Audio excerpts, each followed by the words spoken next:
Hey, good morning and welcome to the fourth hour. Really great to have you along this morning. I am just giggling myself silly watching this video that was done. The choose your fighter, the Democrats put together. You've got to take a look at this because this is just gonna absolutely crack you up. So Liberty Bell says, choose your fighter. Yeah, no thanks. Democrats keep outdoing themselves with dumbness. Who is getting paid big consulting bucks to come up with this stuff? Not even the TikTok generation wants to vote for these people. Here is the video.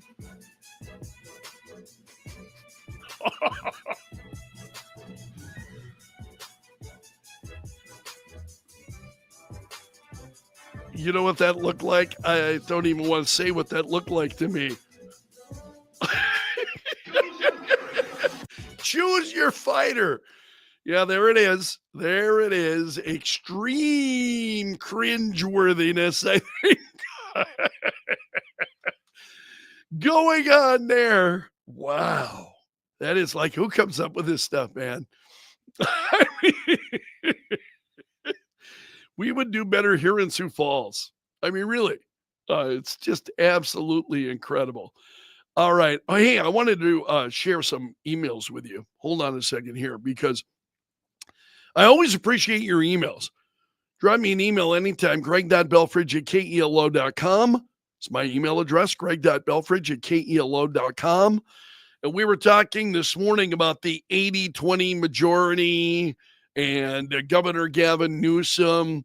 And I think it may even be more like 90-10, especially in this issue of males playing in female sports. I mean, you have a really hard time finding a lot of folks who are supportive of this. It's activists. LGBTQ, they're behind it. Understand that. Outside of that, it's pretty tough to find support for this. And so Jen the Great sent me an email. She said, my thoughts on why it's so difficult for Democrats to cave on the men and women's sports. She said, what I understand about liberal democratic mentality and belief is that it's a religion to them. Like any religion, in their soul, their beliefs are true, regardless of what others say, and they believe with their entire self, she says. It makes them sanctimonious. Once that belief is ingrained, it's difficult to just switch your belief because the majority of people feel differently. Jen, thanks for the email. John also sent me an email on this. He said there's a saying, mediocre male athletes should never compete in women's sports. I'm baffled that it's gone this far, John writes. And Sean sent me an email as well. Sean's usually here. Sean said, Dems hold on to the transgender issue as a power grab. Dems want to be the party that defends the choices of transgender people. Dems will use transgender people like every other voting bloc they've ever claimed to represent. Get their votes to keep growing their Democrat power. Yeah, it's pretty crazy. That is just, and to me, it's just one of those issues that, it's hard to believe that, again, overwhelmingly, you see a number of folks who just, where they stand on this, and the Democrats, once again, are just way out in left field and with no desire to change other than maybe Gavin Newsom. And Steve's making a point I made on the air this morning. Yeah, running for re-election. Yep, probably. And he's shifting his position. At least he understands whether he believes in this or not. But at least he understands these are not winning issues on Main Street. These are not winning issues on Main Street. And it's unfortunate that a greater number of people in the party don't seem to understand that. All right, talking about stupidity, let's go to MSNBC. Nicole Wallace, who generated headlines this week for criticizing actually, she was widely criticized because of the comment she made about that 13-year-old cancer survivor that the president featured in his address to Congress this week. And then the next day, the president invited him to the Oval Office. He and his father were there. And the kid, and I showed it to you yesterday, the boy gives the president, I've got something for you, gives the president a hug. How does that not melt your heart? I mean, you need to be pretty cold, pretty devoid, that doesn't touch you. And so her numbers now are falling. Deadline White House averaged 1.6 million total viewers. Then after Election Day, saw a dramatic 35% drop once Trump prevailed. One could only imagine what she's going to do to the demo now. So far this year, Wallace's program has averaged 1.1 million viewers for a 25% decline.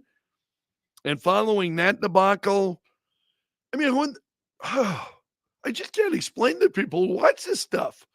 I mean, it's just defies belief. Who continues to watch this stuff on MSNBC? 1.1 million. I'm shocked by that. Oh, it ought to be 1.1 thousand. You know what I mean? It's just absolutely incredible. So her comments were entirely despicable when she talked about it. I let myself feel joy about DJ, and I hope he's alive for, another 95 years. And I hope he lives the life he wants to live. He wants to be a cop. He wants, he knows what he wants to do.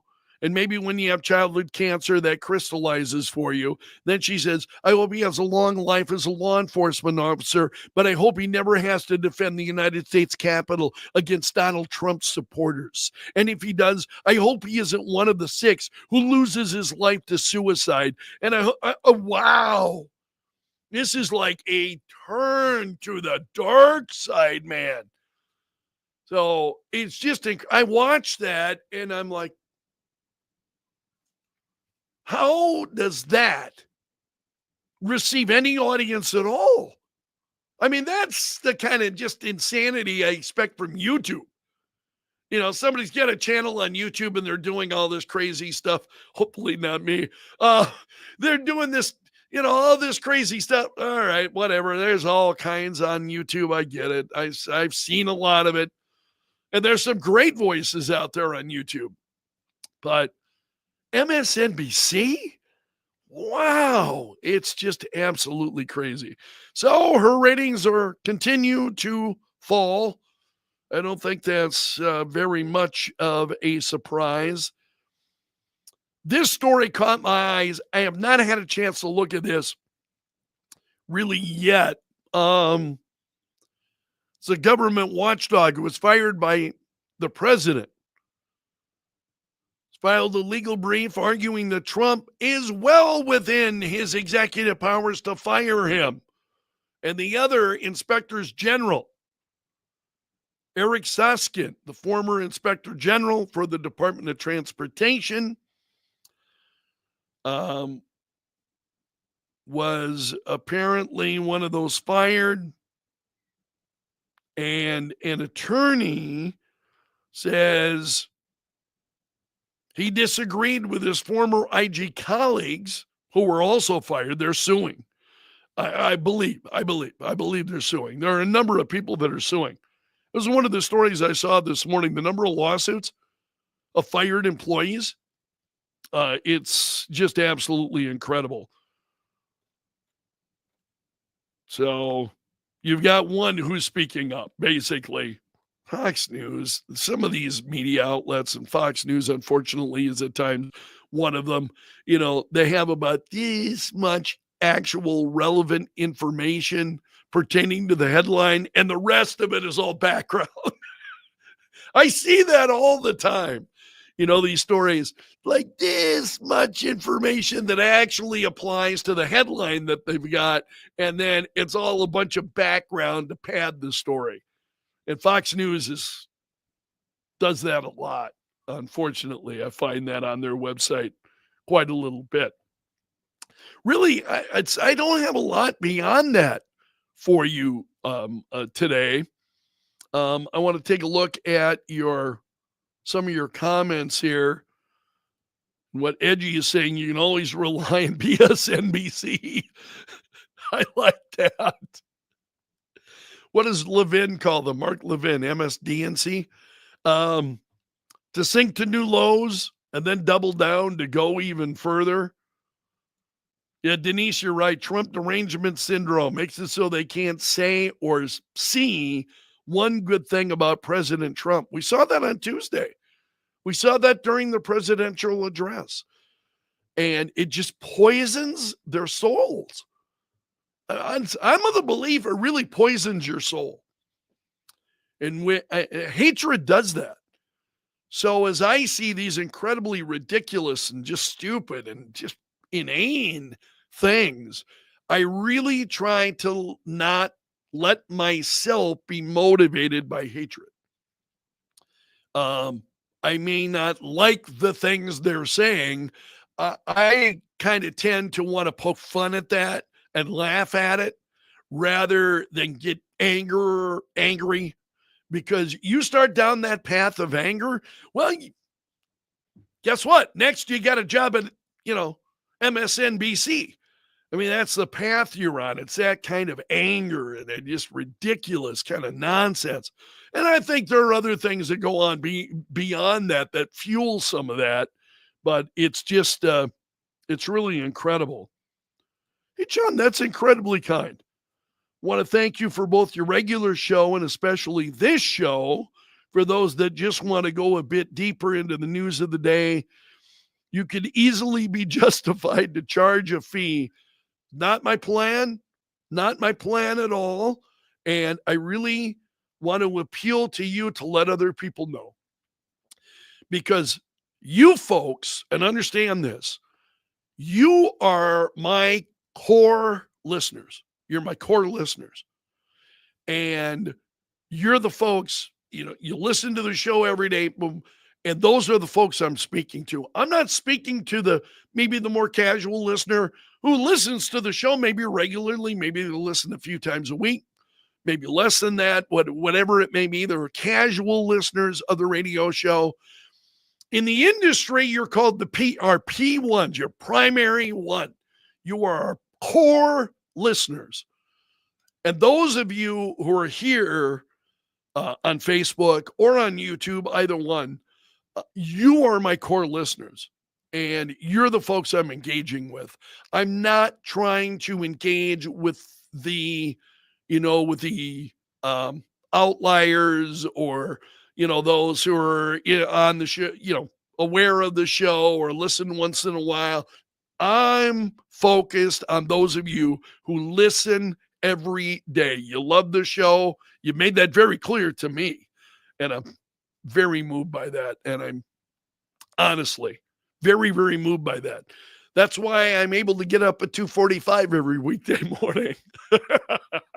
It's not for love of getting up at 2:45, believe me. This morning especially, the alarm was, oh man, I just had to drag myself out of bed. But I love my job and I love you folks. I mean that very sincerely. The number of emails, and folks send me emails from time to time. I'm not saying I receive them even weekly or monthly, but I receive some emails from some of you from time to time that just touch my heart and are incredibly complimentary. You do not hear me share those emails on the air because I think it becomes self-serving. And I don't want to do that. I want to focus on, okay, here's the news of the day, and I want to focus on you. What's your, I look at this, okay, these are my thoughts. What do you think of this? What's your perspective on this? This strikes me as incredibly just insane half the time. Are you seeing what I'm seeing? And you folks are always so good about being there and jumping in and, sharing your thoughts, your point of view. And I really, really enjoy that. And then, of course, we get the occasional call that just makes me shake my head. But I really, those of you who love the show, listen to the show, I'm really trying to tailor everything I'm doing to you, because without you, nothing really. I mean, I'm just a guy who, and I really believe that. I just view myself as another person. I just happen to work in the media. And as I see these things, I never fake feelings on the air. I never, I might exaggerate an opinion once in a while in order to generate reaction and phone calls. So I would plead guilty to exaggeration, but I never lie to you on the air. I never lie to you on the air. And I because you're lied to enough. At least that's how I feel. We're lied to enough. So I don't want to do more of the same, you get sick of it. So the show was very honest. I'm not suggesting it's the best radio show out there. There are others who have a lot more skill than I do, and are very, very good at what they do. But my passion for you, my passion for making sure that you hear about certain stories, those things are very, very real. And that's what gets me going every weekday morning. And I'm just so glad that you're a part of it and being a part of what's going on here. But John, I want to thank you for those comments. That's incredibly, incredibly kind. And Deneen, see, and these comments like this, the morning just would not be the same without you and your show. Thank you for saying that. Believe me, the show would not be the same without you either. All of you. The show would not be the same without all of you. So I appreciate it. Lauren, Greg, been in my life since the afternoon shows. Oh, it's been a while. Weekday mornings in my life means the Greg Belfrage show. Hate when you take vacations. Lauren, that's a common theme that I hear from listeners. And that's understandable. I get that. That when I'm gone and we've got something else on the air, that it's not meant to be a substitute. It's unfortunate, but believe me, if I don't take the vacation, you wouldn't like me as nearly as much, I think. I just need time away. I need time away from the job. And it's not necessarily even this part of the job, but my job extends beyond just the radio show and beyond just this. I've got the administration of the station and, seeing to those things and other staff and taking care of things along those lines. That gets to be overwhelming, at least at times. The other periods I'm fine, but I find that if I don't take vacation, when after vacation, I just come back energized, ready to come back to work, reinvigorated, ready to hit it again.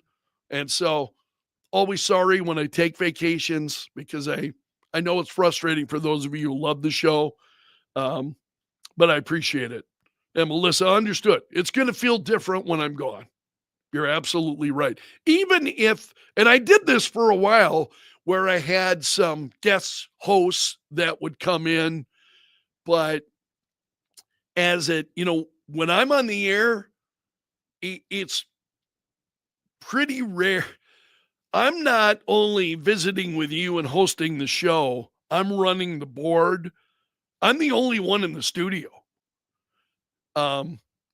Right now, I'm the only one in the studio. I'm running the board. I'm running the phone. And even when I have a call screener, the call screener is prepping callers, putting them on hold, but I'm selecting the phone lines. I'm going to the callers. I know which caller's on and what line.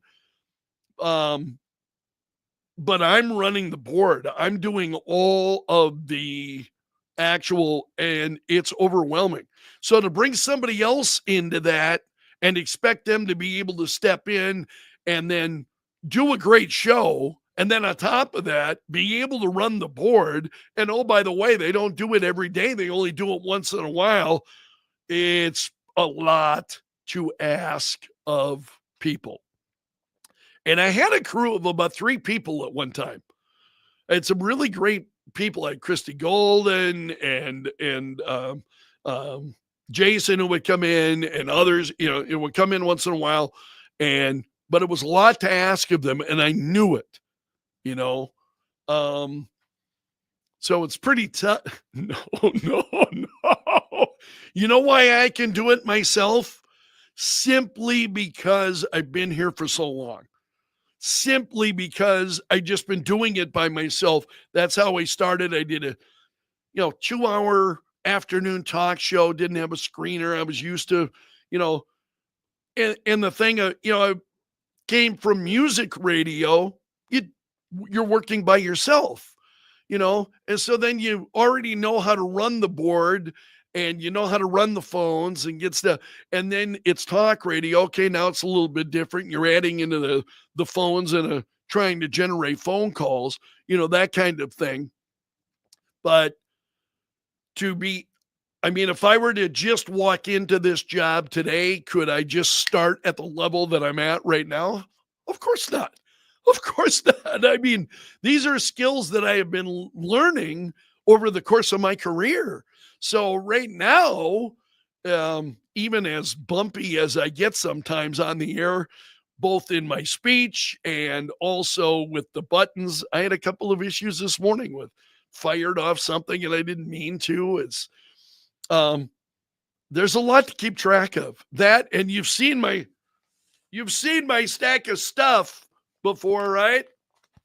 Big stack of stuff. So I'm going through this and I'm trying to manage the board, and yeah, it gets the best of me sometimes. So takeaway for you is I appreciate your patience. You've shown an incredible amount of patience with me throughout the years. So I'm just so very, very grateful to you. The one other thing that I wanted to mention this morning is to remember to turn your clock ahead on, either do it tomorrow night, Sunday morning. Remember to turn those clocks ahead by an hour. So, oh man, that's going to be tough for me, because that's going to mean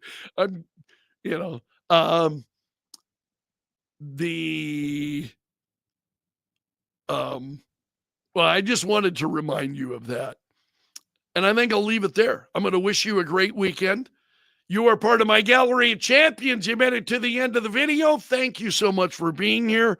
If you would tell a friend and you would help me grow my social media interaction, honestly, I cannot do it without you.